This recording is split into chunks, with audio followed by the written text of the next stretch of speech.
మీ మోకాల నొప్పులకు ఎటువంటి సర్జరీ లేకుండా ఎపియాన్ పెయిన్ క్లినిక్ అందిస్తున్న అత్యాధునిక చికిత్స. రోజు రోజుకు మానవత్వం మంటగలిసిపోతోంది. కట్టుకున్న భార్యనే అత్యంత కిరాతకంగా హత్య చేసి అది సరిపోదన్నట్టు భార్య శవాన్ని కూడా మాయం చేశాడు ఒక కిరాతకుడు. ఈ ఘోరం ఎక్కడో కాదు, జిల్లెలగూడలో ఉన్నటువంటి న్యూ వెంకటేశ్వర కాలనీలో జరిగింది. పైగా అతను ఎక్స్ ఆర్మీ, అంటే గతంలో ఆర్మీలో పనిచేసినటువంటి వ్యక్తి, ఇప్పుడు డిఆర్డిఓలో సెక్యూరిటీ గార్డ్ గా వర్క్ చేస్తున్నాడు. గురుమూర్తి పేరు. నిజానికి ప్రకాశం జిల్లాకు సంబంధించినటువంటి వాళ్ళు వీళ్ళు. ప్రకాశం జిల్లాలో నుంచి తర్వాత ఇక్కడికి వచ్చేసి వాళ్ళు గత కొంతకాలంగా 13 ఏళ్ల క్రితం మాధవితోటి ఈ గురుమూర్తికి పెళ్ళయింది. 2 పిల్లలు కూడా ఉన్నారు. దారుణంగా ఆమె మీద కేవలం అనుమానంతో హేయమైనటువంటి చర్య ఇది. దారుణంగా చంపినటువంటి పరిస్థితి. చంపిందే కాదు, శవాన్ని కూడా మాయం చేశాడు. ఆ మాయం చేసి ఎంత ఘోరంగా అంటే, చంపిన తర్వాత ఆమెను ముక్కలుగా కోసి ఆ ముక్కల్ని వేడి నీళ్ళల్లో ఉడకబెట్టి మళ్ళీ వాటిని ఎండబెట్టి పౌడర్ చేసి బకెట్లో కలిపి పక్కనే ఉన్నటువంటి జిల్లెలగూడ చెరువులో కలిపేశాడనమాట. ఇంత దారుణం అంటే, అసలు ఒకవేళ నచ్చకపోతే, ఇష్టం లేకపోతే వదిలేయొచ్చు, ఆమె పాటికి ఆమెని ఉండనియొచ్చు, ఇతని పాటికి ఇతను ఉండొచ్చు. 2 పిల్లలు ఉన్న తర్వాత కూడా 13 ఏళ్ళు కాపురం చేసిన తర్వాత భార్య మీద అనుమానంతో కేవలం ఇంత ఘోరంగా చంపి, పైగా పోలీసుల దగ్గర చంపాను, ఎవిడెన్స్ లేదు కదా, రేపొద్దున కోర్టులో చూసుకుందామని చెప్పేసి మాట్లాడుతున్నాడు అంటే ఎంత ధైర్యము. అసలు ఎందుకు ఇంత దారుణంగా సొంత భార్యని చంపి ఇంత హేయమైన చర్యలకు ఎందుకు పాల్పడుతున్నారు అసలు? పైగా పిల్లల్ని భార్యని కలిపి సినిమాకి తీసుకుని వెళ్ళి, సినిమా నుంచి వచ్చిన తర్వాత పిల్లల్ని తీసుకెళ్లి అత్తగారింట్లో వదిలేసి, ఆ తర్వాత భార్యతో ఇంటికొచ్చి గొడవపడి ఆమెను చంపటం. ఇలా కూడా చేస్తారా? ఇంత ఘోరంగా మనుషులు ఉంటారా? ఇంత మానవత్వం లేకుండా ఉంటారా? 13 ఏళ్ల పాటు తనతో కాపురం చేసి తనకు అన్నీ సమకూర్చినటువంటి భార్యను ఇంత హేయంగా కిరాతకంగా హత్య చేస్తారా అనిపిస్తోంది. అసలు తెలిసిన దగ్గర నుంచి కూడా అందరూ ఆశ్చర్యపోతున్నటువంటి పరిస్థితి. ఇంత ఘోరంగా చంపుతారా? ఎలా చంపుతారు అసలు ఇంత ఘోరంగా అని చెప్పి. ఇప్పుడు అదే ఇంటి దగ్గర మనం ఉన్నాం. ఇంట్లో కూడా ఎవరూ లేరు, ఖాళీ చేసేసారు మొత్తం అందరూ. కింద మరి ఓనర్స్ ఉన్నారో లేదో కూడా తెలియదు. ఇంకోటి ఏంటంటే, పోలీసులు ఇప్పటి వరకు మిస్సింగ్ కేసుగానే నమోదు చేసినటువంటి పరిస్థితి. ఎందుకంటే ఎవిడెన్స్ లేదు ఎక్కడా కూడా. కానీ తప్పు చేసిన ప్రతి వ్యక్తి ఖచ్చితంగా ఏదో ఒక ఎవిడెన్స్ వదిలేస్తాడు. అది లా చదివిన ప్రతి ఒక్కరికి తెలుసు, చట్టం చదివినట్టు తెలిసినటువంటి ప్రతి ఒక్కరికి తెలుసు, పోలీసులకు కూడా తెలుసు. సో ఎక్కడో ఒక చోట ఏదో ఒక క్లూ అయితే దొరుకుతుంది ఖచ్చితంగా పోలీసులకు. అది దొరికిన తర్వాత రిమాండ్ చేస్తారేమో. అంతవరకు అయితే కేవలం మాధవి తల్లిదండ్రులు ఇచ్చినటువంటి కంప్లైంట్ మేరకు పోలీసులు అయితే కేవలం మిస్సింగ్ కేసునే నమోదు చేశారు. ఇన్వెస్టిగేషన్ తర్వాత మరిన్ని విషయాలు బయటకు వచ్చే అవకాశం ఉంటుంది. ఆ ఇన్వెస్టిగేషన్ లో కూడా అతను సహకరించట్లేదని తెలుస్తోంది. గంటకు ఒక మాట మారుస్తూ, గంటకు ఒక రీజన్ చెప్తూ, ఏదేదో చెప్తూ పోలీసులనే బెదిరిస్తున్నాడని కూడా తెలుస్తా ఉంది. మరి ఒకసారి లోపలికి వెళ్ళి చూద్దాం పరిస్థితి ఏంటి. ఎందుకంటే ఓపెన్ ఉండదు, నాకు తెలిసినంత వరకు క్లోజ్ చేసే పెడతారు. అయినా కూడా ఒకసారి చూద్దాం. ఇప్పుడు గురుమూర్తి మాధవి ఉండే ఇంటి దగ్గరకు వచ్చేసాం మనం. ఒకసారి చూద్దాము. ఎందుకంటే క్లోజే ఉంది, ఎక్కడ కూడా ఓపెన్ లేదు, లాక్ చేసేసి ఉంది. జస్ట్ ఒక విండో మాత్రమే ఓపెన్ అయి కనిపిస్తా ఉంది. ఆమెను చంపింది కూడా ఇదే ఇంట్లో గురుమూర్తి. బయటంతా కూడా ఇగో వాషింగ్ మిషన్, కొన్ని కూరగాయలు లాకేసి ఉంది అయితే చూడండి ఫస్ట్. తర్వాత ఈ కూరగాయలు, తర్వాత ఈ బట్టలు అవన్నీ ఉన్నాయి. ఏం కనిపించట్లేదు. పైన అయితే చూసాము, జస్ట్ ఒక విండో, ఈ విండో ఏదైతే కిచెన్ విండో ఉందో అది మాత్రమే ఓపెన్ ఉంది. ఒకసారి చూడొచ్చు అందులో నుంచి, బట్ ఏం కనిపించట్లేదు ఇప్పుడైతే. ఫోరెన్సిక్ వాళ్ళు కూడా చెక్ చేశారు డ్రైనేజ్ పైప్ లైన్ అని తెలుస్తూ ఉంది.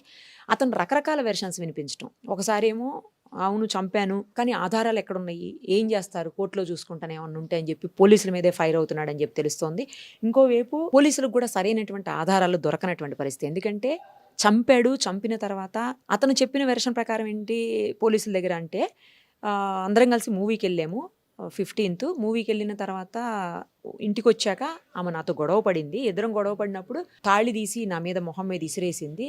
ఆ కోపంలోనే నేను ఆమెను గోడకేసి కొట్టినప్పుడు ఆమె కింద పడిపోయింది. స్పృహ తప్పి పడిపోయింది అనుకున్నా కానీ చనిపోయింది అనుకోలేదు. కానీ చనిపోయింది. ఎట్లయినా శవాన్ని మాయం చేయాలి అని చెప్పి డిసైడ్ అయ్యి నేను ఆమెను ముక్కలుగా కట్ చేసేసి, మెత్తటి పార్ట్స్ ఏవైతే ఉంటాయో అవన్నీ కూడా కట్ చేసి, ఆ తర్వాత వాష్రూమ్లోకి తీసుకెళ్ళి అక్కడ గీజర్ ఆన్ చేసి ఆ హాట్ వాటర్లో ఆమె పార్ట్స్ వేసి ఆ తర్వాత ఒక 6 hours అట్లానే వదిలేసి, అవి డ్రై అయిపోయాక తీసుకొచ్చి పౌడర్ లాగా చేసి, వాటిని చిన్న చిన్న పీసులు చేసి పౌడర్ లాగా చేసి తీసుకుపోయి జిల్లెలగూడ చెరువులో వేశాను అని అతను చెప్పటం. కానీ ఆధారాలు ఏమున్నాయి, నేను చంపాను అని చెప్పాడని చెప్తున్నారు. బట్ ఏది అనేది కూడా స్పష్టత అయితే లేదు ఇప్పటి వరకు. ఏం జరిగింది, ఎలా చనిపోయింది ఆవిడ, ఆ చనిపోయిన తర్వాత ఆమె బాడీని ఏం చేశాడు అనేది అయితే, ఎందుకంటే గంటకు ఒక మాట చెప్తున్నాడని చెప్పి పోలీసులు కూడా అంటా ఉన్నటువంటి సిచ్యుయేషన్ ఉంది. కానీ అత్యంత దారుణమైన హేయమైనటువంటి చర్య ఇది. ఒకవేళ ఇష్టం లేకపోతే ఆమె మీద నిజంగా అనుమానం అనేది ఉంటే వదిలేయచ్చు, డైవర్స్ తీసుకోవచ్చు, లేదంటే అతను బ్రతికేది అతను బతకొచ్చు, ఆమె పాటికి ఆమె వదిలేయచ్చు. ఇద్దరు చిన్న పిల్లలు ఉన్నారు.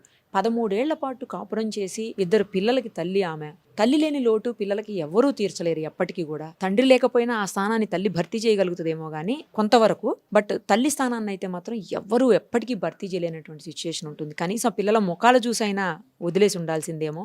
అలా కూడా కాకుండా 13 ఏళ్ల పాటు కాపురం చేసినటువంటి తన భార్యను అత్యంత కిరాతకంగా హత్య చేయటం, అంతటితో ఊరుకోకుండా అసలు ముందు మనకు వచ్చిన న్యూస్ ఏంటంటే కుక్కర్లో పెట్టి ఉడికించాడు అని చెప్పేసి. మరి ఇప్పుడు పోలీసుల దగ్గరేమో హాట్ వాటర్లో గీజర్ ఆన్ చేసి హాట్ వాటర్లో వేసాడు అని చెప్పేసి. సరే ఏదైనా కూడా దారుణాతి దారుణంగా హత్య చేశాడు. ఇంత ఘోరంగా ఎలా చేయగలుగుతారు అసలు? అన్నేళ్ల పాటు సన్నిహితంగా ఉండి భార్యని కడదాకా ఆమెకి తోడుంటానని చెప్పేసి మాట ఇచ్చి పెళ్లి చేసుకొని చిన్న అనుమానాలు ఏవో ఉన్నాయని చెప్పి అంతటితో వదిలేస్తే అయిపోయేదానికి ఘోరంగా చంపి ఆమె జీవితం నాశనం చేశాడు. ఇటు పిల్లల జీవితం నాశనం చేశాడు. తన జీవితం కూడా తను నాశనం చేసుకున్నాడు. ఏమన్నా చదువుకోనివాడు లేకపోతే తెలియనివాడు కాదు. అతను మిలిటరీలో పనిచేసి వచ్చి రిటైర్ అయిపోయి ఇప్పుడు డిఆర్డిఓలో ఒక సెక్యూరిటీ గార్డ్గా విధులు నిర్వహిస్తున్నటువంటి సిచ్యుయేషన్. మరి అలాంటప్పుడు అన్నీ ఆలోచించాలి.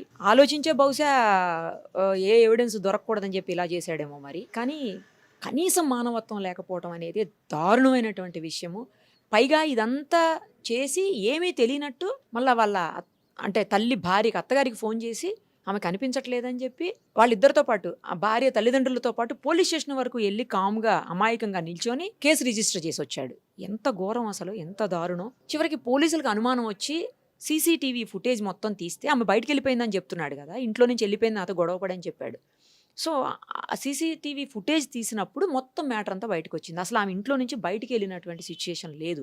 సో ఏమైంది ఎలా అయిందని అప్పుడు అదుపులోకి తీసుకుని క్వశ్చన్ చేస్తే మొత్తం విషయాలన్నీ బయటకు వచ్చాయి. ఇది కఠినమైనటువంటి శిక్ష వేయాలి. ఎన్ని చట్టాలు ఉన్నాయి మనకు, ఎంత కఠినమైనటువంటి శిక్షలు ఉన్నాయో, కానీ సత్వరం ఆమె అయితే తిరిగి రాదు. ఆమె పిల్లలకి ఆమె కుటుంబానికి తల్లిదండ్రులకి మాత్రమే న్యాయం చేయాల్సినటువంటి పరిస్థితి ఉంటుంది.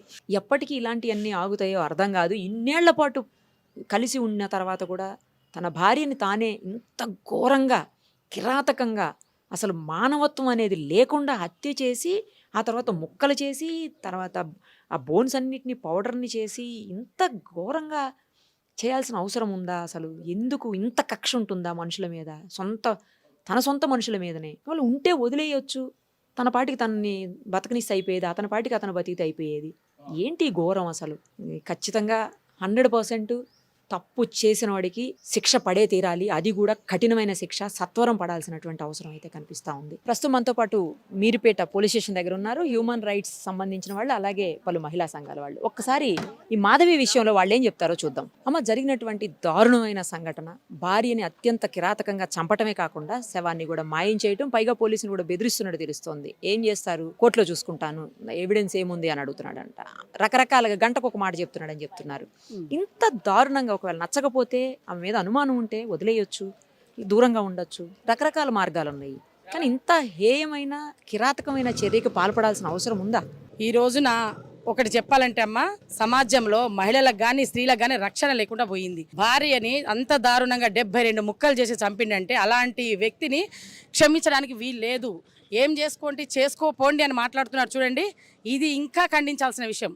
కనీసం 2 పిల్లల తల్లి, ఒక ఆర్మీలో పనిచేసి వచ్చిన వ్యక్తి విచక్షణ జ్ఞానాన్ని కోల్పోయి నా భార్య 2 పిల్లలు ఉన్నారనే కామన్ సెన్స్ కూడా లేకుండా భార్యని అంత దారుణంగా 72 ముక్కలు చేసి నరికి మళ్ళా కుక్కర్లో పెట్టి ఉడకబెట్టి ఎండబెట్టి దాన్ని పొడి చేసి నదిలో కలిపొచ్చిన సంఘటన అసలు ఇట్లా మనసుని కవలించేస్తుంది. మామూలు విషయం కాదండి ఇది. వాడికి మాత్రం ఎట్టి పరిస్థితుల్లో ఇమ్మీడియట్ శిక్ష పడాలి. ఏ ఆర్మీలో చేసిరాని, ఎక్కడైనా చేసిరాని, ఆర్మీలో చేసి వచ్చిన వ్యక్తికి ఇంకా ఎంత ఉండాలి, స్త్రీల పట్ల గౌరవం ఉండాలి, ఒక బాధ్యత ఉండాలి. ఆ బాధ్యత లేకుండా, భార్య అనేది ఇది లేకుండా, ఒక ఆడమనిషి అనే కనీస జ్ఞానం లేకుండా బిహేవ్ చేసిన ఆ వ్యక్తికి ప్రభుత్వము, చట్టము, జడ్జి గారు ఇమ్మీడియట్లీ శిక్ష పడాలి. కాలయాపన చేయకుండా బెయిల్ తీసుకునే అవకాశం ఉంటుంది. ఈ కేసులో బెయిల్ కూడా రావద్దు. బెయిల్ రాకుండా జైల్లో పెట్టి కాలయాపన చేయొద్దు. ఇమ్మీడియట్లీ సిట్టింగ్ జడ్జి ద్వారా ఇమ్మీడియట్లీ జడ్జి గారికి, నేను కోర్టు వారికి, డిపార్ట్మెంట్లకు ఒకటే చేత దండం పెడుతున్నా, ఇమ్మీడియట్లీ అలాంటి వాడికి శిక్ష పడాలయ్యా. ఆ బాధ, ఆ తల్లి ప్రాణం పోయేటప్పుడు పడ్డ బాధ వాడికి కూడా తెలవాలి. ఇంకొక మగ మనిషి ఎవరైనా సరే ఆడవాళ్ళని శిక్షించాలన్నా, ఆడవాళ్ళ మీద అగత్యాలు చేయాలి అన్నా వాళ్ళు ఇట్లా ఉలిక్కి పడేటట్టు ఉండాలి. ఆడవాళ్ళ జోలికి రావాలన్నా, స్త్రీల పిల్లల పసిపిల్లల జోలి. మొన్ననే రీసెంట్గా ఒక వారం కాలేదమ్మా, ఇబ్రహీంపట్నంలో ఒక చిన్న సంఘటన చోటు చేసుకుంది. సొంతం బాబాయే అన్న కూతుర్ని దారుణం చేయడం జరిగింది. 13 ఏళ్ల మైనారిటీ బాలికం చేయడం జరిగింది. అది మర్చిపోతున్నామో లేదు, మర్చిపోను కూడా మర్చిపోలేదమ్మా. జస్ట్ ఇది జరిగి ఒక వారం రోజులు అయింది. ఇంతలోనే ఇది వెలుగులోకి వచ్చేసరికి హృదయం ఇట్లా కవలించి భయంకరమైన బాధ, చెప్పుకోలేని బాధ ఇది. కాబట్టి స్త్రీలకి ఇలాంటి జరగకుండా చట్టము, గవర్నమెంట్ ముందుకొచ్చి వాడికి మాత్రం బెయిల్ రావద్దు. ఎలాంటి పరిశ్రమ తప్పించుకోవడానికి వీల్లేదు. చట్టం నుంచి ఇమ్మీడియట్లీ శిక్ష పడాలి. వాడికి కఠినమైన శిక్ష. ఇట్లా జనాలు చూస్తుంటే ఇంకొక మగవాడు ఆడదాని మీద మర్డర్ చేయాలని ఆలోచన వచ్చినా, ఆడదాన్ని అఘాత్యం చేయాలని చిన్న థాట్ వచ్చినా కూడా ఇట్లా భయపడేటట్టు ఉండాలి. అలాంటి శిక్ష వేయాలని నేను గవర్నమెంట్ని చేతులు దండం పెడుతున్నాను. అట్లాంటి శిక్ష వేసి జనానికి ఇట్లా కళ్ళు తెప్పించేటట్టు కావాలి. ఇంత ముందు కూడా గతంలో వచ్చిన నిర్భయ చట్టం వచ్చింది, ఎన్నో చట్టాలు వచ్చినాయి, అయినా కూడా ఉపయోగం లేకుండా పోయినాయి. ఏ చట్టాలు వస్తూనే ఉన్నాయి. ఆడవాళ్ళకి, మహిళలకి, మైనార్టీ అమ్మాయిలకి జరగాల్సిన అన్యాయం, అఘాత్యాలు, మానభంగాలు, మర్డర్లు జరుగుతూనే ఉన్నాయి.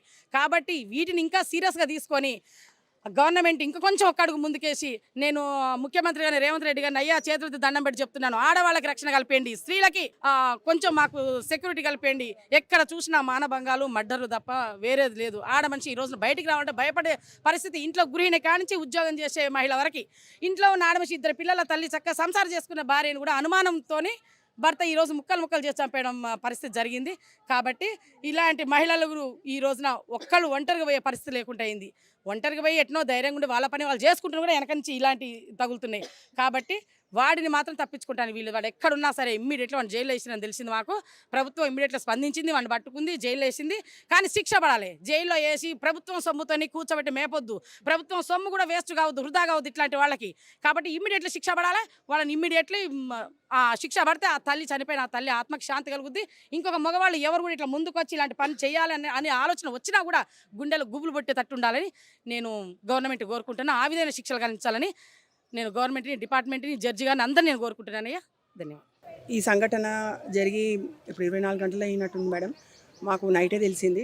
కానీ మేము అందరం కలిసి మాట్లాడుకున్నాం. మేము ఫ్రెండ్స్ అందరం, మేము మహిళా సంఘం అందరం మాట్లాడుకొని ఇక్కడికి వచ్చి రావడం జరిగింది. రాగానే ఫస్ట్ ఇక్కడ అసలు ఏం జరిగింది ఏందో తెలుసుకుందామని మేము ముందు లోపల పోయి ఎస్ఎస్ఆర్ని అడిగాము. అడిగితే సార్ ఏమన్నారంటే, అమ్మ ఇంకా మాకు ఇంకే విశేషాలు ఏం తెలియదు, నాకు సిఎస్ఆర్ లేరు, బయటికి వెళ్ళారు, వస్తారు, వచ్చినాక క్లారిఫై ఏమున్నా చెప్తానమ్మా మీరు అన్నారు. అన్న తర్వాత మేము బయటకు వచ్చాము, కొందరితో మాట్లాడాము. ఏం చెప్తున్నారంటే, అక్కడ ఉన్న వాళ్ళ ఏరియా వెళ్దాం అనుకుంటున్నాం మేడం. అక్కడికి అంతలోపే మీరు వచ్చారు, అక్కడ వెళ్ళి కనుక్కుందాం అసలు అమ్మాయి ఏంది, అమ్మాయి నిజమా మాట్లాడలేదా, అసలు పోనీ ఆ అమ్మాయి మంచిదా కాదా, అతను అంత కఠినంగా చంపే అవసరం ఏమొచ్చింది. ఒకవేళ సరే ఆ అమ్మాయి క్యారెక్టరే బాగాలేదే అనుకోండి, వాళ్ళ పేరెంట్స్ పిలిపి చూపించకపోయింది, అమ్మ ఇగో మీ అమ్మాయి ఇలా చేస్తుంది, నాకు వద్దు విడాకు లేకపోయింది, వదిలేసి అయిపోదు. 2 పిల్లల తల్లి అంట, ఏదో ఆమె బతుకు. కానీ ఇంత కఠినంగా చంపిండంటే నాకు వాడు సైకోలాగా కొడుతుంది మేడం. వాడు మనిషి కాదు, వాడు ఒక పెద్ద సైకో. వాడు ఇప్పుడు ఏది చేసేటంటే వాడిని ఇంకా గాలికి ఇచ్చిపెడితే ఇంక ఇలాంటి ఎన్నో దారుణాలు చేసే అవకాశాలు ఉన్నాయి. కాబట్టి వానికి ఖచ్చితంగా వానికి శిక్షించాల్సిందే.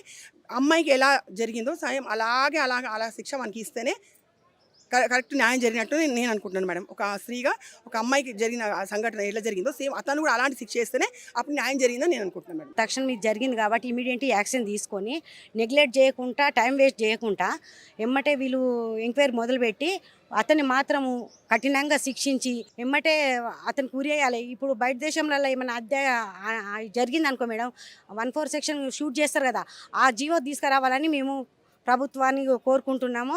ఇక్కడ డిపార్ట్మెంట్ వాళ్ళకు కూడా ఆ జీవో చేయాలని సుప్రీంకోర్టు వాళ్ళని మేము కోరుకుంటున్నాం. లేడీస్ మీద, చిన్నారుల మీద ఎన్నో అవుతున్నాయి మేడం. జైలు ఏమవుతుంది అని వాళ్ళు చేస్తుర్రు, జైలు పోతురు, మంచి తిని ఉంటుర్రు, మేపి వదిలిపెడుతురు. వాడికి బతుకైతే ఉంది కదా. ఇప్పుడు చనిపోయిన వాళ్ళని వాళ్ళ బాధ వాళ్ళ పిల్లలు పాటిస్తారు. వాడికి ఏంది, వాడు ఇంకో ఆడది వస్తుంది, ఎవరో దిక్కుమాలిన వాళ్ళని చేసుకొని ఉంటాడు, వాడిని వాడు బతుకుతారు. పిల్లలు అన్యాయం అయిపోతారు. ఆడోళ్ళకి ఏది తోడు లేక అర్థంగా చనిపోతున్నారు మేడం. ఇది మాత్రం జీవదేవాలని మేము మహిళా సంఘాల తరఫున కోరుకుంటున్నాం. ఇది పండగ ముందు రోజు జరగడం అయిందంట. పండగ నుంచి ఆయన మభ్య పెడతానే ఉన్నాడు, ఇటు పోలీసుల్ని, అటు కుటుంబంలో ఉన్న వ్యక్తుల్ని అందరినీ. మళ్ళీ ఏమీ తెలియనట్టు వచ్చి నా భార్య కనిపించట్లేదని చెప్పి మిస్సింగ్ మిస్సింగ్ కేసు కింద దీన్ని చిత్రీకరించడం అయింది. మళ్ళీ ఇప్పుడు పోలీసులు కూడా మేము ఇక్కడికి వెంటనే ఈ విషయం తెలుసుకున్న వెంటనే మీర్పేట పిఎస్కి మేము రావడం జరిగింది. ఇక్కడికి వచ్చి పోలీసుల్ని అడగటం జరిగింది. లోపల ఎస్ఐ గారు ఉన్నారు. సార్ ఏమైంది సార్ అంటే మిస్సింగ్ కేసు కిందే ఉందమ్మా, ఇంకా ఏమీ దీని గురించి మేము ఆలోచించలేదు, అది ఏం జరుగుతుందో అనేది మొత్తం సిఐ సార్కే తెలుసు అని చెప్పారు. సిఐ గారి కోసం వెయిట్ చేస్తూ ఉన్నాము. అయినా కానీ ఇట్లాంటి విషయాలు ఒకటి జరుగుతుందంటే ఇంకోటి వెలుగులోకి వస్తుంది.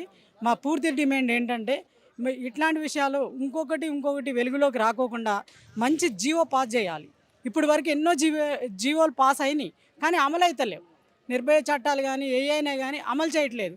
ఇప్పుడు ఈ సంఘటన నిన్నగాక మొన్న చెల్లి వాళ్ళు చెప్పారు, తుర్కెంజాల్లో సొంత బాబాయ్, తర్వాత మొన్న ఒక పాపని బీటెక్ పాపని, ఇట్లా రోజుకు ఒక 2-3 అయినా జరుగుతూ ఉన్నాయి. మన రాష్ట్రం నలుమూలలంగా కావచ్చు, దేశవ్యాప్తంగా కావచ్చు, పిల్లలు ఏదో ఒక రకంగా ఇంకా కిందకి దిగజారిపోతూనే చంపేస్తానే ఉంటున్నారు. మగవాళ్ళ ఆధిపత్యం ఎక్కువైపోతుంది. దీనికి ఎవరైనా సరే కఠిన చర్యలు తీసుకోవాలని చెప్పి మేము కోరుకుంటా ఉన్నాం. సుప్రీంకోర్టును డిమాండ్ చేస్తున్నాం ఫస్ట్. ఎందుకంటే పోలీసుల దగ్గరికి వెళ్ళామనుకోండి, వాళ్ళకి ఏదో రిమైండ్ చేసినట్టు చేస్తున్నారు, మళ్ళీ వెంటనే బెయిల్స్ ఇచ్చేస్తున్నారు, లేకపోతే కొంతసేపు జైలుకి పోతున్నారు, మళ్ళీ సత్ప్రవర్తన అనే దాని కింద బయటకు వచ్చేస్తున్నారు. జీవ కారాగార శిక్ష వేసినా కూడా సత్ప్రవర్తన అనే ఒకటి ఉంది కదా మేడం, వచ్చేస్తున్నారు. క్షణిక ఆలోచనలో వీళ్ళు చేస్తున్నారేమో కానీ ఈ జీవితాలు నాశనం అయిపోతున్నాయి. ఒక ఆడది లేకపోతే జన్మే లేదు. ఆడది ఒక దేవుడితో సమానం. మీరు పుట్టుకకు కారణం, మీరు తిరగడానికి కారణం మేము కంటేనే మీరు వాళ్ళ రోడ్డు మీద తిరుగుతున్నారు. మమ్మల్ని చంపేయడానికి చేతులు ఎలా వస్తున్నాయి మీకు? ఆ మనిషి కనుక నిజంగా కూడా ఎట్లానే చేసుంటే ఒక పెద్ద కుక్కర్ తీసుకొచ్చి ఇదే నడి రోడ్లో ఆ మనిషిని అట్లానే వండితే నడి బజార్లో ఇంకొకళ్ళు ఇట్లాంటివి చెయ్యరు. అది మా డిమాండు. పోలీసు వారిని కూడా మేము కోరుకుంటా ఉన్నాం, కాలయాపన చేయకండి, దీన్ని ఏదో తొందరగా ఒక పరిధికి తీసుకురండి, తొందరగా దీని గురించి మీరు ఎంక్వైరీ మొదలుపెట్టండి, ఎంక్వైరీ చేయండి. ఆ నీచుడిని జైలు వరకు వెళ్లకుండా ఇక్కడే ఏదో ఒక రకంగా మీరు జైల్లో కూర్చోబెట్టి మేపకుండా షూట్ చేస్తారా, కోస్తారా, ప్రజలకు అప్పచెప్తారా నిర్ణయించి దాన్ని మీరు వెంటనే మీరు స్పందించాలని చెప్పి మా యొక్క విజ్ఞప్తి అండి. మీడియా మిత్రులు మీరు ఇక్కడికి వచ్చినందుకు ధన్యవాదాలు. దీన్ని కఠిన చర్యలు తీసుకునేలాగా మీరు ముందుకు తీసుకుని వెళ్ళండి. నా పేరు ఇంద్ర, నేను సామాజిక కార్యకర్తని. మరి ఈరోజు మాకు పొద్దున 10 o'clockకి మాకు ఇన్ఫర్మేషన్ యూట్యూబ్ ద్వారా మాకు తెలియడం జరిగింది. దాన్ని చూసి మేము ఇక్కడ రావడం అయింది. రాగానే సిఐ దగ్గరికి వెళ్ళినాము. వెళ్తే సార్ లేడు. ఎస్ఐ దగ్గరికి వచ్చినాము. సార్ ఏం జరిగింది, అసలు ఎందుకు చంపడానికి కారణం ఏంటి, ఒక మహిళని అంత ఘోరాతి ఘోరంగా నరికి చంపడము, ఒక మహిళకు జీవించడానికి కూడా ఒక హక్కు లేకుండా అయిపోయింది అన్నది మాకు చాలా బాధాకరమైన విషయము. ఎందుకంటే మహిళల పట్ల చాలా చట్టాలు వస్తున్నాయి, మహిళలకు అన్ని హక్కులు ఉన్నాయి, మహిళలకు ఇంకెన్ని తీసుకురావాలంటారు. నేను మాట్లాడేటప్పుడు మీకు ఇంకెన్ని కావాలో చట్టాలు చాలా ఉన్నాయి, మీకే ఉన్నాయి అని అంటారు. కానీ ఏమున్నాయి, ప్రాణాలు తీసేంత వరకు తీసినాక కూడా ఏం జరుగుతుంది? తీసి కూడా ఒక జంతువును ఉడకబెట్టినట్టుగా మనుషులను ఉడకబెడితే ఏం చేస్తారు సమాజంలో? మనుషుల్ని తినేస్తున్నారు. అసలు చెప్పుకోవడానికే మాకు బాధ అనిపిస్తుంది. ఏం చేద్దాం అన్నది. చట్టాలు తీసుకొచ్చినప్పుడు వెంటనే షూట్ చేయాలి. కొన్ని 100 కేసులు ఉన్నాయి పోలీస్ స్టేషన్లలో, కొన్ని 100 మంది పిల్లలు అక్కడ అత్యాచారాలు జరిగినాక మళ్ళీ 2వ రోజుకే 3వ రోజుకే 2 నెలలకే 3 నెలలకే తీసుకొచ్చి ఇళ్ళలో మళ్ళీ మేపుతున్నారు. అప్పుడు ఏమైపోతున్నాయి, ఇంకా పెరిగిపోతున్నాయి. యూట్యూబ్లలో చూసుకుంటున్నారు, ఫోన్లలో చూస్తున్నారు. అవి కామన్ అయిపోయింది. ఇప్పుడు ఒక మనిషికి విలువ లేకుండా పోయింది. దీని మీద ఇప్పుడు మహిళల మీద విలువ రావాలంటే మనకు మంచి చట్టం తీసుకురావాలి. మంచి చట్టం ఎలాంటిది, భార్య భర్తలు ఎలా ఉండాలి, మంచి కౌన్సిలింగ్ సెంటర్స్ చాలా తగ్గిపోయినాయి. ఇప్పుడు ఒకప్పుడు ఉండే కౌన్సిలింగ్ సెంటర్స్ ఉండే 14 సంవత్సరాల అమ్మాయిల నుంచి 18 సంవత్సరాల వరకు, మళ్ళీ 36 సంవత్సరాల వరకు అలాగలాగా కౌన్సిలింగ్స్ ఉండే. అవన్నీ కూడా ఇప్పుడు ఎక్కడ ఇస్తున్నారు, ఏ బస్తీలో ఇస్తున్నారు, ఏ గ్రామంలో కౌన్సిలింగ్ సెంటర్లు ఉన్నాయి? లేకనే కదా యూట్యూబ్లు చూసి మహిళల పట్ల కొన్ని ప్రాబ్లమ్స్ జరిగి, అబ్బాయిల పట్ల కొన్ని ప్రాబ్లమ్స్ జరిగి ఇంత ఘోరంగా జరుగుతుంది. అయినా ఒక దేశాన్నే కాపాడే మనిషే ఈ రోజు ఇట్లా చేసిండంటే ఇంకా అసలు ఎలాంటి వాళ్ళని నమ్మాలి? చిన్న స్థాయిలో ఉన్నోడిని నమ్మాలనా, పెద్ద స్థాయిలో ఒక ఉద్యోగాన్ని నమ్మాలనా ఆడపిల్లల పట్ల? అందుకే దీని మీద మేము ఏమంటున్నామంటే ఒక మంచి చట్టం తీసుకురండి. ఇప్పటికైనా కూడా చట్టాలు ఇప్పటి వరకు తెచ్చిన చట్టాలు చుట్టాలయ్యి ఆడ మూలకున్నాయి. ఆ చట్టాలు ఎవ్వరికి ఉపయోగం అన్నది లేదు. ఎట్లాంటి చట్టం అంటే వెంటనే శిక్షకు శిక్ష, అప్పుడే భయం అన్నది ఉంటుంది. మేము దీని మీద ఫుల్గా ఖండిస్తున్నాం. మహిళలకు మంచి చట్టాలు తీసుకురావాలి. సుమన్ టీవీలో మీ పర్సనల్ అండ్ బిజినెస్ ప్రమోషన్స్ కోసం కింది నెంబర్కి కాంటాక్ట్ చేయండి.